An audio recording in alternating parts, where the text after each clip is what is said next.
Hello and welcome to 20 Good Summers, or welcome back to 20 Good Summers. And today's episode is as Wait, those... who are you? Who are you? Oh. Okay, ready?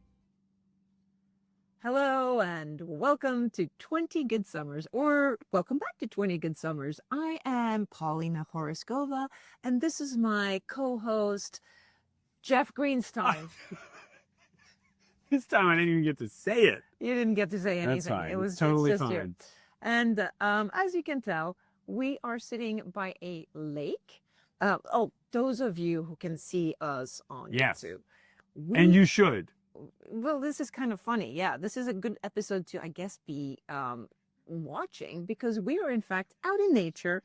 We are sitting in front of a lake is behind us, rather. Yes, correct. We're wearing hats and white shirts because it's kind of nice and warm outside. And there were people just walking past us and they're going all the to keep time. walking past. Yes, and there's nothing we can do about it. Nope, this is audio verite, and it is what it is. It is what it is. We like recording these episodes in non-traditional locations. That's right. We did one in the car, which not that many people I guess saw, two didn't but like it as much as we did. We were so proud of that. Yeah, and then we did two in robes.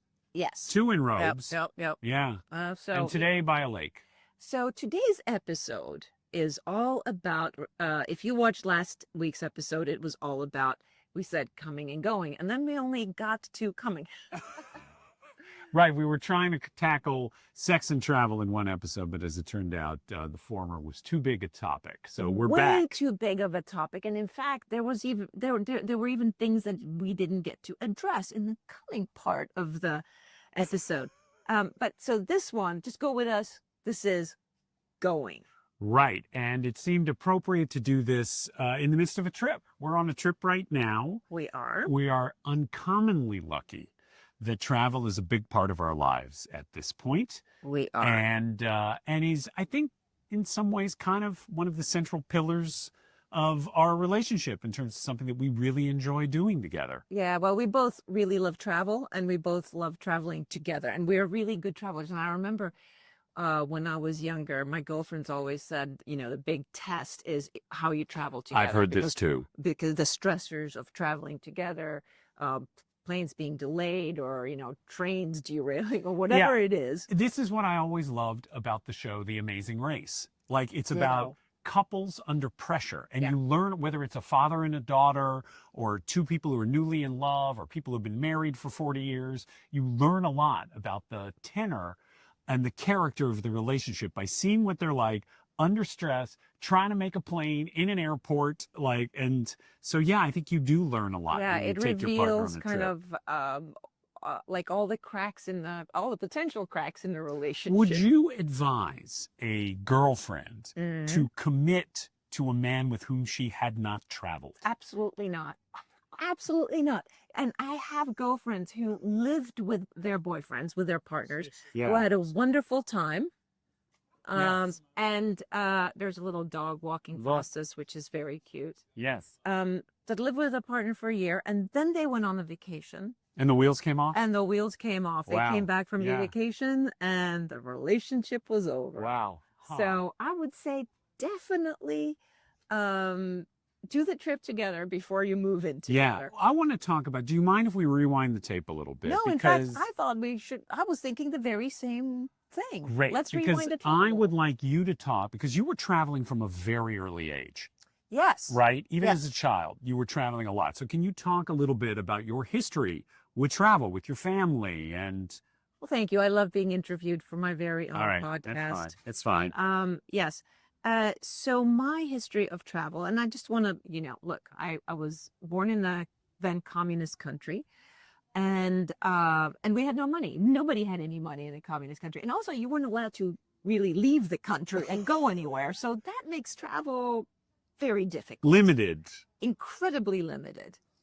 But perhaps this is why I have this passion for travel, or fondness for travel, is that it never stopped my grandparents, who I was raised by, from actually traveling. And so travel would be just getting on a bus and going to a castle.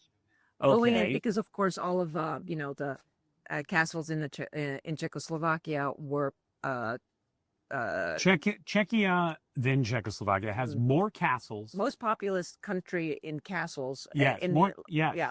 So if you're a castle aficionado, Czechia is your country. So there were plenty and during of... the communists, they possessed them all. So no, Yes. no castle was private. They turned a lot of them into like institutions. And, like nursing homes and barracks. schools For the blind, Yes. etc. Yeah. Orphanages.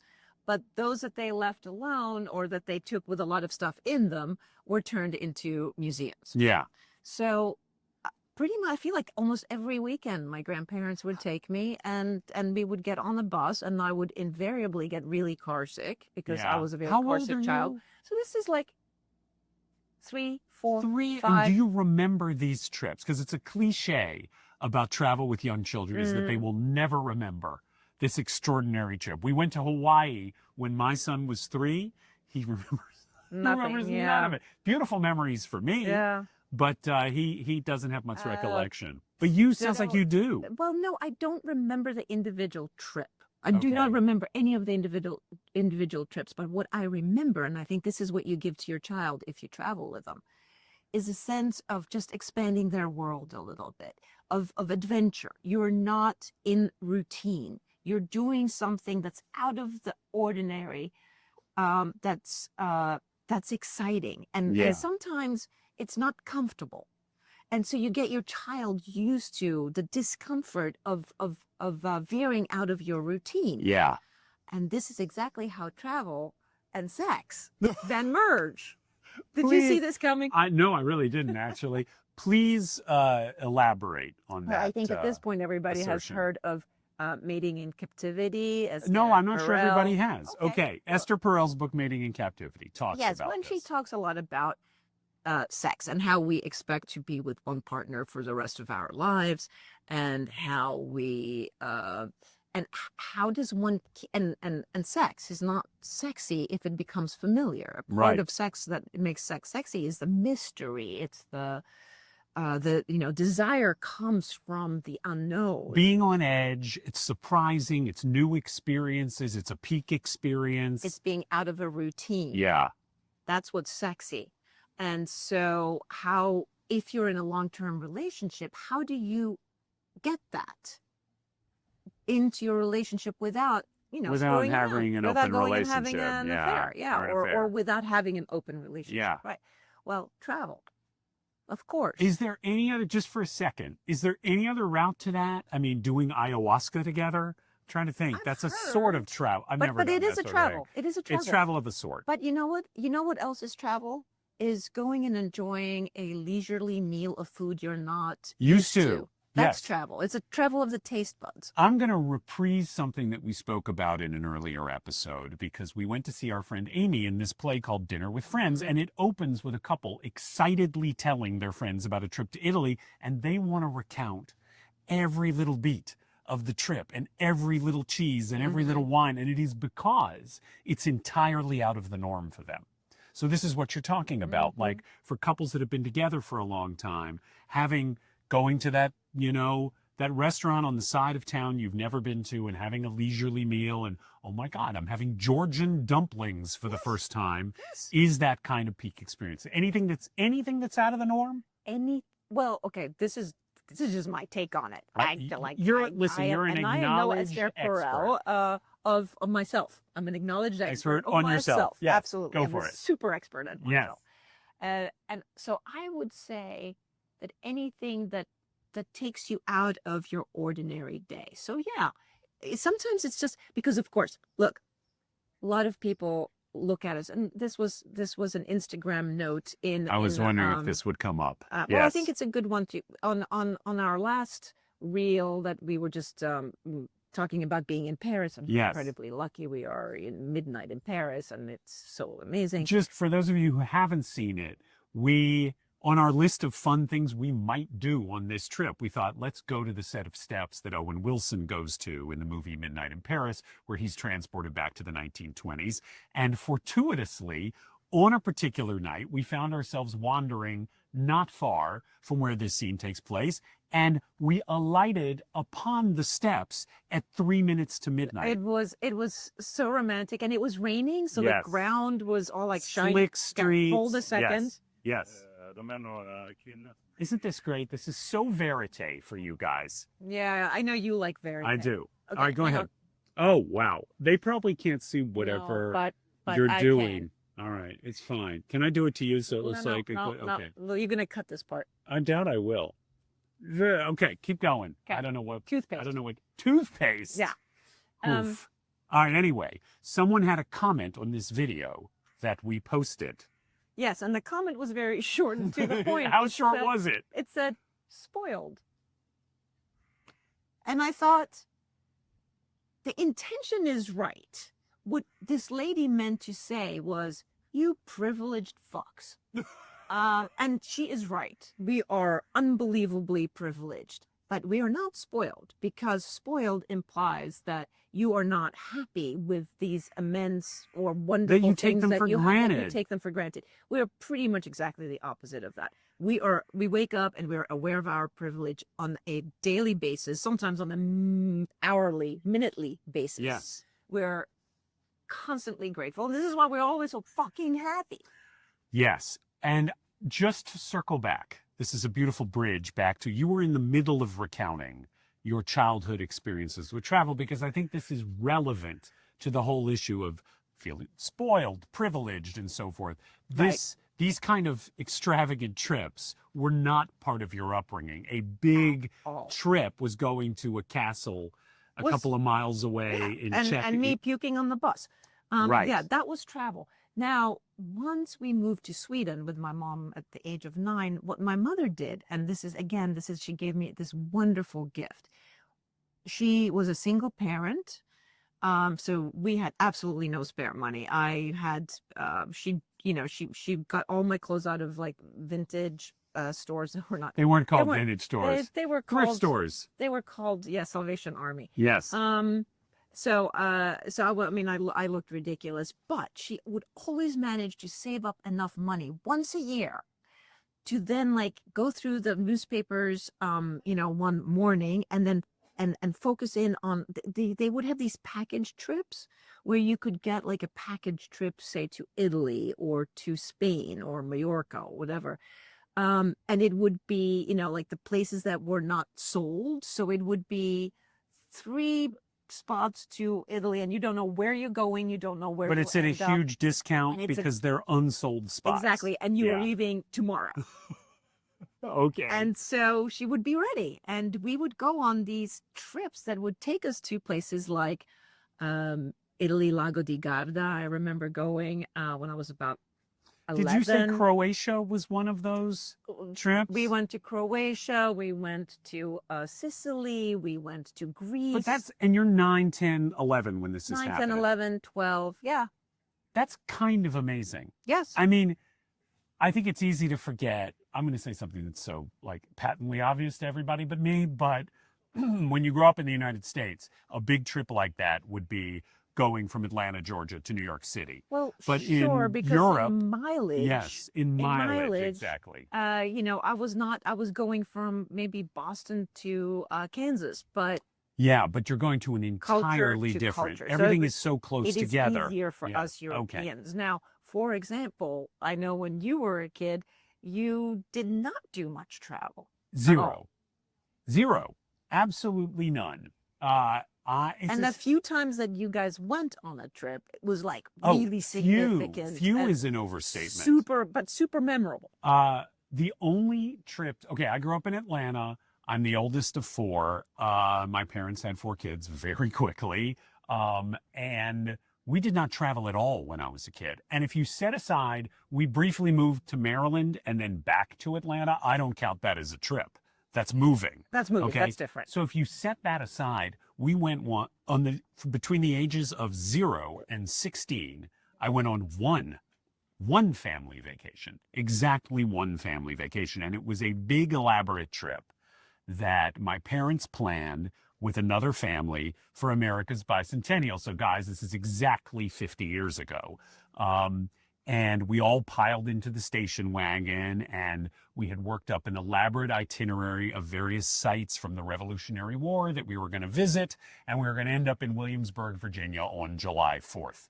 And this, I would say the sum total, this trip was maybe 2.5 weeks, but it felt infinite to me because I had never been on it. I never stayed in hotels with my siblings and my parents. I'd never had the experience of like going out to a historical site and going out with a guide and like none of this had ever happened. So like even the business of like, oh, let's go to the beach or let's go to the lake for the weekend or whatever. We didn't do that. Our big weekend away was going 2 miles across town to my grandmother's house to go swimming. Right. Well, but that becomes a routine, so then that doesn't count as So travel, all of which is to say, travel, I did go to summer camp, but again, I don't know that that counts. Summer camp, sleepaway camp, I don't know that that counts. But travel in the mode that you're talking about, where with the family or with friends or siblings or whatever, going somewhere did not happen. I had no experience with that. And then when you matured and you became an adult and you had the choice of whether to travel or not, how much traveling did you do? Very, very, very little. I mean, when I was in college, I went to college in Boston, not that one. I went to Tufts University. I did a trip up to New York by train once, where I'm convinced we should have met, but that's a whole other story. And some trips to the beach, Cape Cod. These were all very contained. Like a weekend away with my girlfriend on Cape Cod was a huge deal. Yeah, so, and sure. then of course, moved to Los Angeles, visited San Francisco once or twice, visited Catalina Island a couple of times, got married, went on a trip to England once, went on a trip to Italy once, went on a trip to New Zealand once. I'm done. Alaska. That's about it.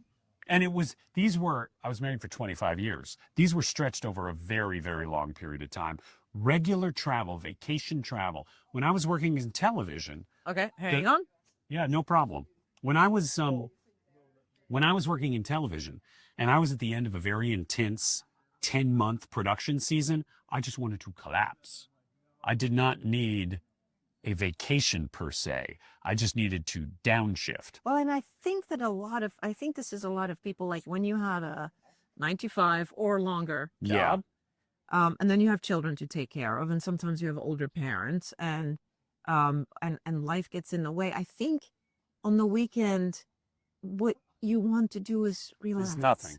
And travel does not seem relaxing, especially again if you don't have a gigantic amount of money where you can be whisked away with a limousine to your own private Learjet.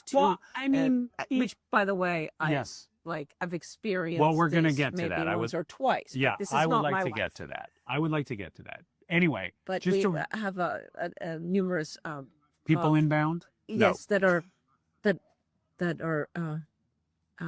have things to say to each other that we might want to. Oh, look at this. No? This is the greatest verite. I'm loving it. You love that. Okay. Though, I want to get to your experience, which is really remarkable. No, I actually don't want to get to my experience too much because I don't feel like we should make it all about us, even though we're expert on ourselves. I want to talk a little bit more about sort of our impressions of what we know rather than like, I went here and I went there. That's going to take a long time. It's going to be boring. I'm simply trying to frame this because to me, what I feel like the unspoken and unagreed upon premise of this episode is about what we started with, which is traveling with your partner. And traveling also as in the 20 good summers that you have left. To me, those were like tailor-made to travel. Yes. Because you have put in the work with the children and the work in the career. And hopefully, if you're lucky, you don't have to be taking care of your parents at this point yet. Or maybe they're self-sufficient and you have enough money so you can kind of figure out that, maybe I can go away once a year. Yes. Or maybe I can go on this vacation for a weekend, or I can do, you get a little bit more room to breathe. And I think, does this make, or I'm like going, I think, do I think that this might for those couples that have been together for a long time, it might be an easing up, Of sort of yes. a re-blossom, a reblooming of What? I'm just waiting for It's okay. You keep talking. Remember, a lot of people are going to be hearing this as in an audio medium, so they're not going to know that people are walking by and blocking the camera. no, the camera blocking is not a problem. It's more like if they talk. Oh, But those yeah, people weren't that's particularly fine. talkative. Okay. So if you have been together for a really long time already, like my husband and I were together for 35 years. And okay, this is what And I want as to get to. husband Did and you wife- travel well together? We traveled well, as in I am a consummate traveler and I love to travel and I will figure my way out about travel. And my husband would be happy to go along as long as he was comfortable. I had Okay. to make sure that he would be comfortable. This was very, very important. I couldn't go backpacking with my husband. I couldn't go and stay at a, B&B or It's okay. like there were certain expectations of travel. Yeah. He would not travel economy. Okay. It was only first class for my husband. And so, so it made travel a very specific kind of travel. And it wasn't entirely who I was. And I also had to cut down the traveling a lot because if your travel becomes, if it's all first class, no, you can't afford to do it all the time. Right. You get to do it once a year. Yeah. And I want to just take a bag and go. Yeah. So we weren't. So in that way, maybe not necessily always in harmony. We is were what not you're saying. particularly in harmony. Yeah. As long as we had a shitload of money, it was all good. But once we didn't, things got a little sad around the edges. I think I also have to ask because obviously, as a touring musician, that was baked into his job. Mm-hmm. And there were, in terms of your career as a model, there was a certain amount of travel baked into your job. What about that Actually, aspect an of it? enormous amount of travel. When I was younger, when I was 15 to, when I was 15 and I started in Paris, in 3 months I had been to, Italy, Germany, Japan. I just got sent to random countries, random cities, every week.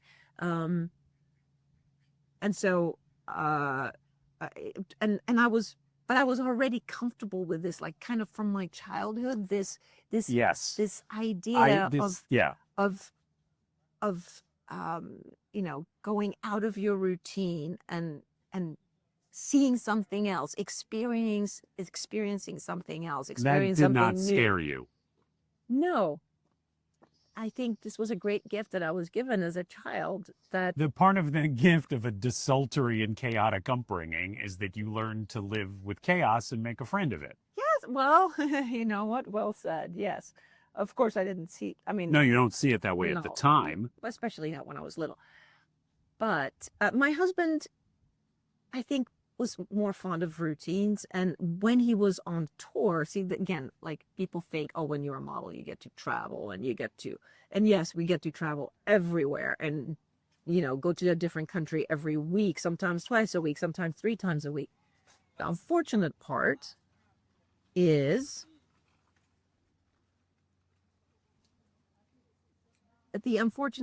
that you don't really get to stay in any one place and actually look around. No, you don't get to see it. Your passport has a lot of stamps in it, but that doesn't mean that you actually went to Brussels or you actually went to Tokyo. Well, it doesn't mean that you saw Brussels. You didn't see it. Right. Yeah.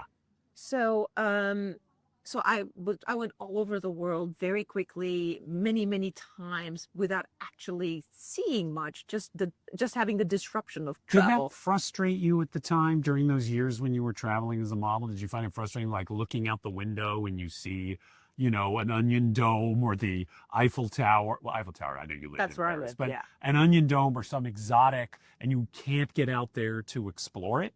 Did you feel that at the time, or were you too in the... Yeah, no, I was too much in the moment. I was Yeah. also a kid. Yeah. So I thought, this is just like what everybody's life is like. Yeah. I thought it was so exotic. People who went to an office and had water cooler talk, and you saw the same people every day. I actually really longed for a job like that, Yeah. and never ever had one. This reason I ask is I think that a way in which our goals were in alignment when we met is that in spite of what you just said, in spite of the fact that you had a lot of stamps on your passport, I had very few stamps on my passport. But when we met in our late 50s, we still had a yearning to see the world, to go out and have these experiences. We still felt like there was a lot of unfulfilled potential, that there was a lot left on, I don't like the term bucket list, but there was a lot left that you wanted to do and see. And even if you had been to that place before, you felt like you hadn't really seen it. Well, actually, like the place where we are right now, we're not going to say We're not where, saying, but it's a place that I came to in like 1989 or 1990 for a modeling job, right? For a modeling job, and I thought this place is exquisite. And one day, if I get so lucky, I would love to come back here and actually see it and enjoy it. Yeah. And we've been, and here, I yes. brought you here, and Yes. we've been coming here ever since. Yes. And I was also going to say, Rick, obviously, yes, he toured. Touring is travel, I would have to say, of the worst kind. Because of the stress? It's very stressful. Talk about not seeing anything. Yeah. You see and also, if you're a rock star on the road, you can't actually leave your hotel room. Because people mob you and annoy you? Because you have people waiting for you downstairs. Yeah. So you don't get to do anything. It's kind of like being trapped in a prison van for months on end with really shitty food. No one is going to believe this. I know, but it is what it is. That is what it is. Yeah, Yeah. You don't have to believe it, but it is what it is. And people would be exhausted from touring, absolutely exhausted, and people would either get fat or skinny because the food is like debatable, and you can't get, like, when you need to eat, like after a show, it's late, and there's never a decent restaurant open at that point. Right. And so now we're just gonna wait a moment. No, it's okay. I can keep this going because okay, this is what I was going to say. I want to go to, in one of our earliest conversations, you know, we've talked about the distinction between ducks and eagles. And we've got Fortuitously, right. There are a number of ducks behind us right now, helping us dramatize this dichotomy. People who are constituted in a fashion that makes them want to be on their own, they're heroic, they're solo artists, and people who thrive as part of a couple or part of a band, right? We spoke in one of our first conversations. We were talking about kind of our ambitions for this part of life. And I had said to you, I always wanted to see the Northern Lights. And the truth is, I could get on a plane and I could go to Alaska, or I could go to Scotland. I could go to any number of places where the Northern Lights are there for the seeing. But I didn't want to do it by myself. And I was speaking to you about how that experience would be enhanced and enlivened and rendered more dimensional if I shared it with a loved one. Like, it's one thing just to stand there and stare slack-jawed at something beautiful, but and we had this experience a few years later, to share it, to marvel at it, to hold the hand of the person you love. Now, that could be mother and son. That could be best friend. It could be best friend. Yeah. It could be. But to me, and maybe you guys feel differently. And if you do, we want to hear about that. Okay. But to me, there was something faintly depressing about doing it by yourself. I had, right before the pandemic, I was going to do a trip to Antarctica, which for every photographer is one of those like destinations that is on your, like, oh my God, if you could only go. It's like, it's a photographic destination like Cuba, one of those places you yearn to go. And I had booked the trip. I had started to kind of put the pieces in place. Now, as it happened, this got blown up by the pandemic. But I also had looked at a YouTube video of people on this trip, and I realized it was a bunch of retiree couples. And there's nothing wrong with that. You mean like us? Like us. And then me by myself. Yeah. That did not sound, no matter how many beautiful penguins and ice floes and are there polar bears? There aren't any polar bears down there. It wasn't going to be that fun. And so I had always yearned to have a partner to share these things with. Yeah, and I likewise. Okay, so Go ahead. I have a very dear girlfriend who is like the inveterate traveler. So she just is constantly on the move. She did so much traveling in her youth, and she sort of like, when she travels, she almost like switches to a different part of her personality. What do you mean? Well, she packs a tiny little suitcase. She doesn't need much, and she can go and travel for like 3 months. She will go to the Afghani mountains and make friends And with people. fearless. Completely fearless. I love that. Go into circumstances, become friends on the bus with people, and then like go and live in their houses in like in Albania. I mean, like, wow. And I would look at her and I would think, oh, if I wasn't married, that would be me. And I always thought that. And did and that? Then as my husband and I separated, I booked a trip to Paris. Of course, my city, this yes, is where a city a language you it's, speak. It's like home. Yeah. And I'm like, I'm going to go back. I'm going to go to Paris for a week by myself, and I'm going to start my solo travel. Career. My career as an eagle has begun. Yes. And I sat in that tiny little apartment on Ile Saint-Louis and cried for the entire week I was in Paris. And it was so depressing. But it also, I'm sitting like in this open window overlooking the Seine that's glittering in the sunlight, and the bateau mouche go by with the music and the people laughing. Yes. And I was just sitting there bawling, and also realizing that this is not for me. This is for my girlfriend. It's not for me. I am like this duck that you guys can't. We just heard. The duck just jumped up and is now just waddling around behind us, having a great old time. Yes. So yes, travel. This is how I discovered that I'm not an eagle and I'm a duck. And I needed to find a duck partner to really enjoy travel. I mean, also, I have to say, I traveled with my sons. Yeah, and very well. A lot. Yeah, we traveled really well together. I traveled with my mom and my Papa Joe, who's my stepdad. We did some really fun trips together. I don't have to have a partner. It just doesn't have a buddy. To be a lover, it has to be a buddy of some sort. But I do want to experience things with somebody to share else. it with. Yeah, I feel like it heightens my emotions.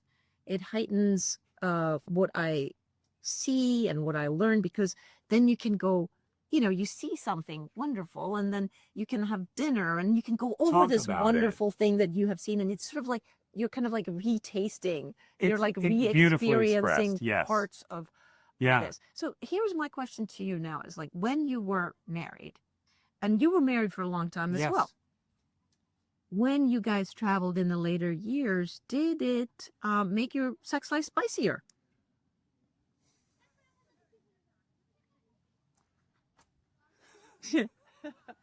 Okay, so maybe you don't want to answer that one. Let me answer in a different way. Yes, wait. Maybe I shouldn't make that direct question. Let me come at it from a slightly different angle. I do not believe we were great travel partners. And I was going to link this up to... Amazing. I was going to link this up to something that happened to us the other night. Oh. We have spoken on this podcast, I believe in our episode entitled Game, about the bad glass of wine. Mm-hmm. Okay? About constantly feeling the need to make things okay for your partner. Okay? If you embark upon a travel experience with a partner, and it is incumbent upon you at all times to make sure that the restaurant is within easy reach, and that they're going to have a table, and that the hotel room... And that they like their hotel room. That they like the hotel room, and that there are no ants in the sink, and that the view is good, and that there isn't noise coming through the wall. And that it's not raining tomorrow. And that it's not raining tomorrow. And if it's all on you, that's quite burdensome. And I would say that I felt that was my responsibility. So travel became like, it wasn't just about ensuring my own happiness. In a lot of cases, I wasn't even thinking about whether I was happy. Did I want to go to this restaurant? No, but I knew there were things on the menu that would be okay for her. Mm. That's not the same as traveling like partners. That's weirdly like I'm Julie, your cruise director. Yeah. Like it's not quite as fun. It, cruise director. I think I spent a lot of my married life being a cruise director. Yeah. Yeah. And my children really enjoyed that. Yeah. Oh, go right ahead. Don't let us stop you. Yeah. So if you feel that it's incumbent upon you to supply your partner with good times at all times, and if any disaster Yes. becomes your fault and your responsibility, and any change of plans, God forbid, there's a change of plans. Oh, that is not good sex. That's the answer to your question. Yeah. Well, I think in this conversation we have just hit upon something that I think is actually really pertinent and really important, and I will share that in a moment. Look, I like what's happening right now. No, I know, but I don't want to be sharing it while there's like. Well, many of these people do not speak your language, so it's okay. Oh no, it's not about that. It's more about like again, it's being a spectacle as we do this. Yeah, well, we clearly are. Yeah. Okay, so the important thing was that when you travel, so if you travel for this sort of sense of novelty and to get out of your routine, to experience, to get excited, to share something with your partner that's new, so that it excites you both, right? Puts you into sort of a different state. Yes. It's not familiarity, but it's like it's the excitement of the new. Yeah. If that is you being the cruise director, it ain't sexy. No, that's not sexy at all. Now, having to take care, being the captain of the ship, yes, and then sort of direct everybody to where they like, then it's more like sexual molestation. Well, it's really not sexy. Yes, having to constantly be in charge of everybody's happiness. And I think when you have children that are younger children and you travel together, by default, both parents, one parent become the cruise manager, and that ain't hot, and family vacations aren't hot. And they're not, I don't think they're meant to be hot. Yes. By contrast, and as I said, we did a whole episode about this, so I don't want to dwell too hard on it. But by contrast, what is the expression? I read this in Dan Savage's column. Like, what you want from a sexual partner is good, giving, and game, right? It's all about, like, we're in this together, we're generous, we're open-hearted, we're here for a good time, and we're up for anything that happens. Having a partner that approaches travel in a good, giving, and game fashion is the biggest blessing of all. And that is incredibly sexy. I spoke about... Go ahead. Oh, I'm so sorry. I'm interrupting you now, but it's just making me think that is also what makes a great sexual partner, right? Good giving and game. Same thing that makes a great travel partner, good giving and game. Yes. So it's all about being good giving and game. Yeah, and I will also say, again, to extend the analogy, your travel partner may often need to be told more of this and less of this in the same way. I want to talk about this experience we had the other night. And this is a lesson, and I think people will identify with this because we have had to learn and relearn this lesson in the more than 3 years we've been together. Here's what happened. So we had a reservation at an amazing restaurant across town in Paris from where we were staying.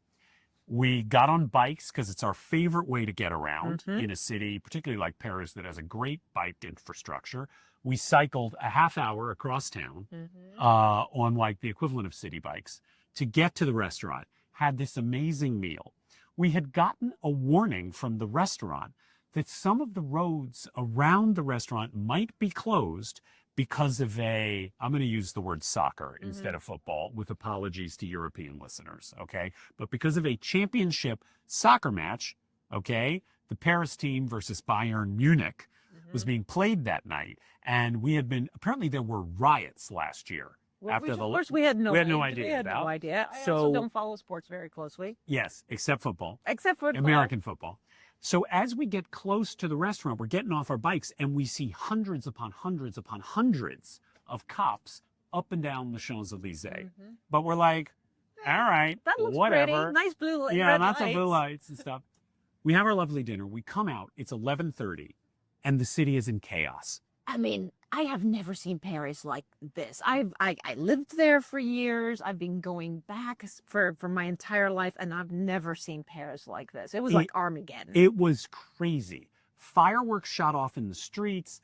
gangs of people on bikes and cars, heads out of cars, Screaming. chanting and screaming. And, You can see how this broke into a riot last year.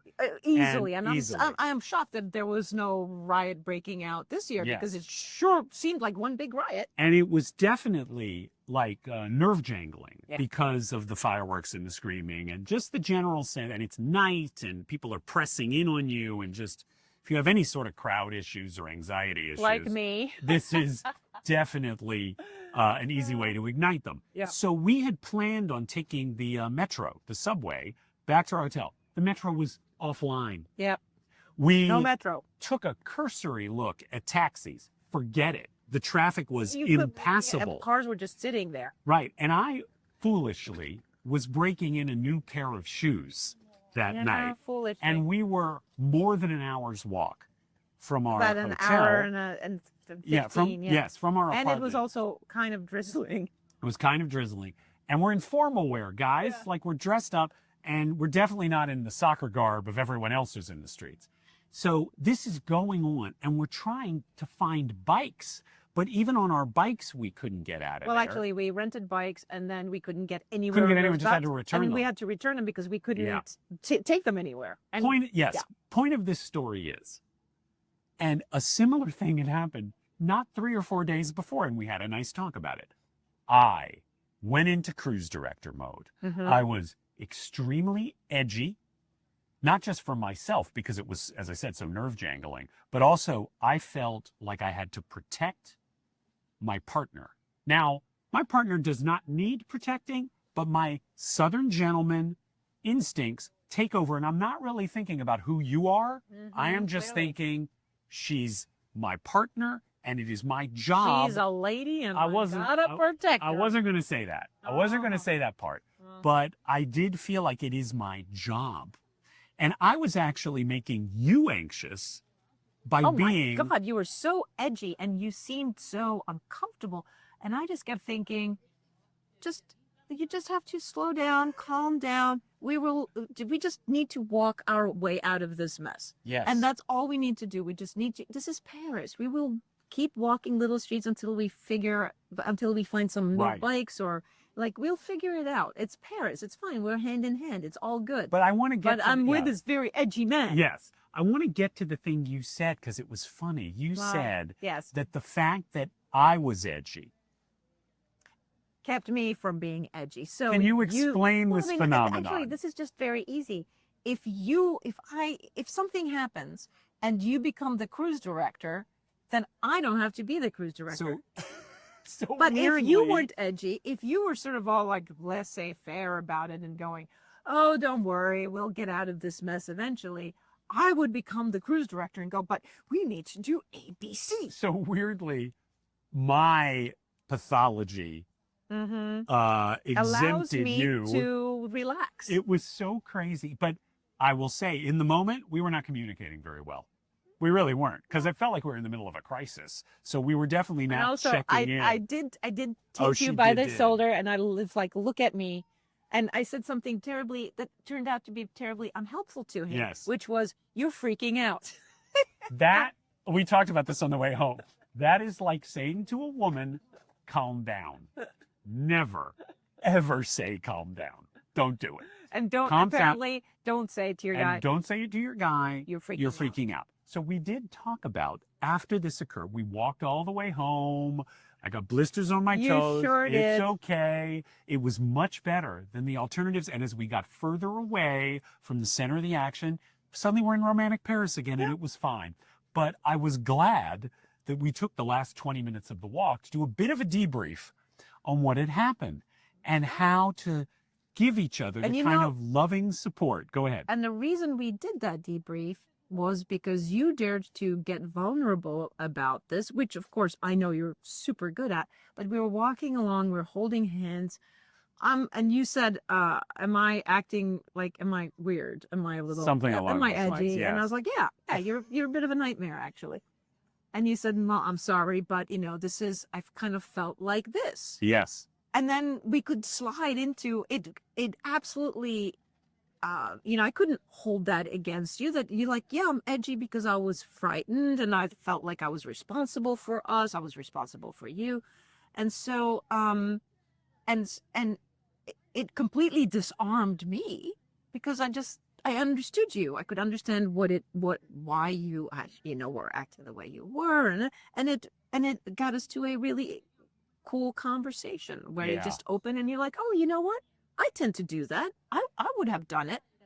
Ok, però sappi che io queste premesse, cioè, When you're edgy, it allows me to be the calm one. Yeah. Try to be the calm one sometimes and see how edgy I get. Exactly.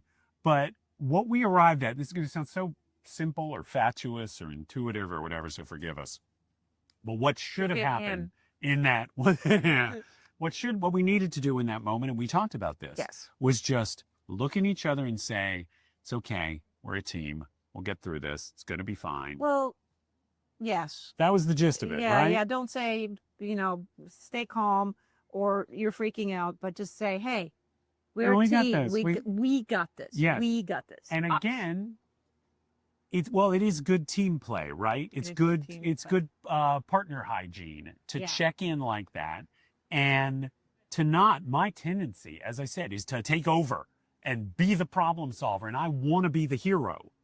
And similarly, But I wonder if that is kind of sexy to women. keep going. Is it? Well, I'm just I need a hero. Yeah. I think that's a song. Yes. It's reminding me that I think when you go on a trip Yeah. to the unknown, there will be a lot of women who do to see their husband in the new light. It will be kind of a nudge back to finding things about him attractive that they found attractive once. Yeah. So for him to get to act a little bit of the hero or the captain of the ship might be sexy to women. Does this go back to the same dichotomy where you were talking about the woman wants the guy to pay, but she also... Is it the same kind of thing? Like you want the guy to be the hero, you want him to be the one who takes charge and so forth in a travel context, but you also don't want to be treated like the little baby who can't take care of herself. Yeah, it might be a little bit of like I want both things, and so and which makes it a really difficult place for the guy. What is he supposed to do? Well, is he supposed to be the hero? Is he supposed to be is he swashbuckling, or is he suddenly like a misogynist asshole that will Yeah, I wonder if... I think it depends on if like small children are involved in this, but let's just say, because this is 20 Good Summers, so small children are not adults in this part. To travel with your mate and say something unforeseen happens, which is exactly why you travel, right? Yes. Unforeseen things happen. It might just be that you are like us coming out of a restaurant and find a city in uproar and you can't get back. Yes. Did I find your edginess sexy? No. Not in the slightest. Not in the slightest. I wasn't Your having a good desire time. No. to take over and be like, Though- right. And I remember you did this a moment of saying, I said you were, maybe this is when I said you're freaking out. Yes. And you said, I am problem solving. I did say that. But interesting. Okay, what about this dichotomy from the guy's point of view? That on one hand, I want a true partner and I want a buddy who will stand with me shoulder to shoulder and is no shrinking violet and has just as much agency and strength as I do. And on the other hand, I just want you to do what I tell you. Because we did have a moment where I found a pair of bikes, which would have gotten us home. And you were like, I don't want to deal with the bikes right now. I think it's not a good idea. And we abandoned the bikes. And later I was really mad because I felt we should have taken those bikes. But I did acknowledge you were probably right. We never would have gotten out of there on those things. But the guy in me wanted to believe that I missed an opportunity to be the hero and get us out of this crisis. And so bad. And the most heroic part and the sexiest part of all of this to me was when you admitted that that you were lost basically, and that But, and that okay. you were reacting negatively to feeling like you're responsible, and that's kind of stupid. I need to know from our elite cocktail party That's of right. devoted listeners. I It's need okay, to know. Marie, Totally no cool. problem. I need to know from our elite cocktail party. Is what she just said true? Like, Or is it just true for me? Because again, Yes. we have gotten quite a few responses and emails about this, and some women that say, yes, I want vulnerable, I want open, I want a Jeff, and some women go, no, it's really just, it's gross. Like a vulnerable man, that's gonna sit around and whine. Like, what's hot about that? I think women often equate vulnerability with whininess, and that's really not the same thing. I mean, in but, my case, both things are true. well, you are both, but they're not interchangeable. Right. You are whiny, Yes. but Yes. you're also vulnerable. The whiny I don't find sexy at all. I think it's kind of cute because I love you and I'm in love with you. But your vulnerability, Yes. that's hot. Like that I'm kind of like, ooh, like I I- start unbuttoning my shirt, kind of hot. I'm going to check our clock and just see where we are. We're at, okay, hi. We're at 52 minutes. Okay, so we're almost done. Okay. So on this last Yes. as As we round it out. we're rounding out, let's just get back. Okay, so this was about the sort of a two-part episode of Coming and Going, right? This is the going part. Sex is still a little bit involved in this episode. I keep trying to involve it a little bit I know, more, but I know you want to what are you getting at when you're drawing these beautiful parallels? Tell me what you're thinking. I am thinking about how to get back to a bunch of questions that we had from the last episode, which Yes. was you didn't talk about sex with older men, and there's really no graceful way of doing it to get back there. So Is that what you want to cover in 7.5 minutes? that's what I'm going to cover. And look, there's not much to cover about All right. sex with older men. There's not a lot to it. All right. Because we on the last episode, I spoke of sex with much younger men. Was Yes. like, it's puppies. It's really fun. Yes, and I talked about my experience. I think a couple of people who wrote in said there are obviously some specific issues that one might encounter in sex with an older man. Okay, we know Yes. there are performance enhancing drugs and Yes, so forth. and Would you it's- like to speak to that? Yes, and I would like to speak to it because this won't take very long, you guys. Unlike the sex with men on Viagra, that takes for fucking ever. You're not into it. I'm really not into it. And when you are single and dating at our age, it's so easy to tell who's on the little blue pill because, there's no performance anxiety.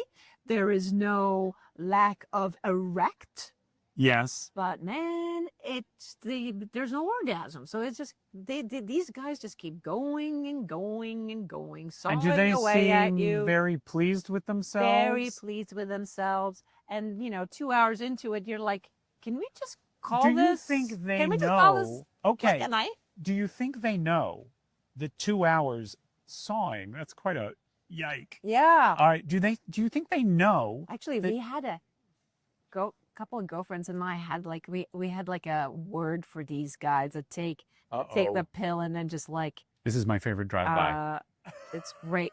They just kind of like bang away. 'Cause Yes. It's like but I can't remember. Was it the right Energizer now. Bunny? No, it's not that they're so energetic. Remember, they're older.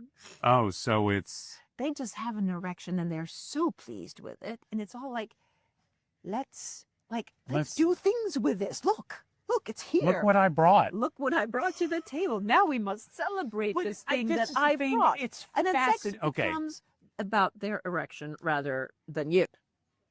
This pathology is fascinating, and I'm sorry we only have 6.5 minutes to maybe talk we about it. Maybe we'll pick this up again. You know what? I'm We gonna- have to do a email episode, so maybe We'll cover it then. But yeah. that's very interesting to me because I think guys, I'm sorry, I have no experience with this drug, Okay. I'm just going to say that's very interesting to me because it becomes really about a guy and his unit, and you are an incidental player. Yeah, you kind of And get to participate. yeah, like look at this Yeah. wondrous toy. Aren't you excited and delighted? Exactly. And it's not really about you. It's kind of about it's about this awesome toy that he brought to the evening, and it's so much less impressive than the guy thinks it is. Correct. Wow.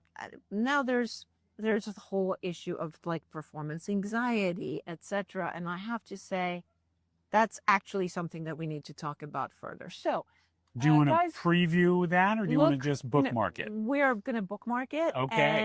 And next week we are home. We're back home, so maybe we'll get to do I know we owe a letters episode. Totally owe a letters episode. So next week we'll do a letters episode, and address some of these things that are sort of left unaddressed, or that we haven't had the time to. Yes, because you guys have been incredibly generous with your emails, and you're also incredibly patient. I believe the number of emails languishing is north of 150 right now. Dear. So we have a lot to get through. So just thank you for your patience and indulgence. As we say often, this is a two-person operation. The phone is literally being held up right now with a tiny wooden stick that I found on the ground. Yes. Okay, that's how low tech this is. Last week it was Scotch tape. Okay, so is there anything else you want to say about travel to round out the Goin half of Comin and Goin as it relates to dating at this age? There's one thing I want to talk about. Okay. Urgency. Like trying to do everything, trying to go everywhere. No, that's not very sexy. Urgency is not very. Well, actually, no. Urgency, like a desire, urgency to possess your mate's body, that's sexy. So no, urgency can be sexy. But we touched on this in the past.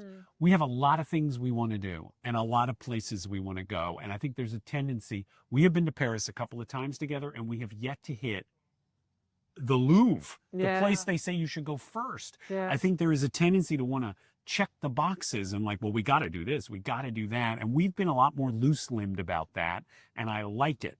But also we're uncommonly fortunate. Yeah, because we're privileged, and we know that we'll probably, if everything, knocking on wood, if everything goes well, we'll be able to visit Paris again and again.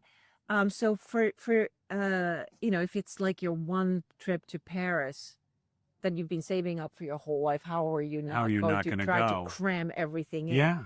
But the fact is that the most beautiful and the most memorable part of travel to me have always been the slow moments, the quiet moments, you're walking home from the restaurant and it's raining and you happen to pass a little magical lane with a gas light and you stop and you kiss. Now those are the moments of the travel, or meeting people, meeting new striking up a conversation with the couple at the next table.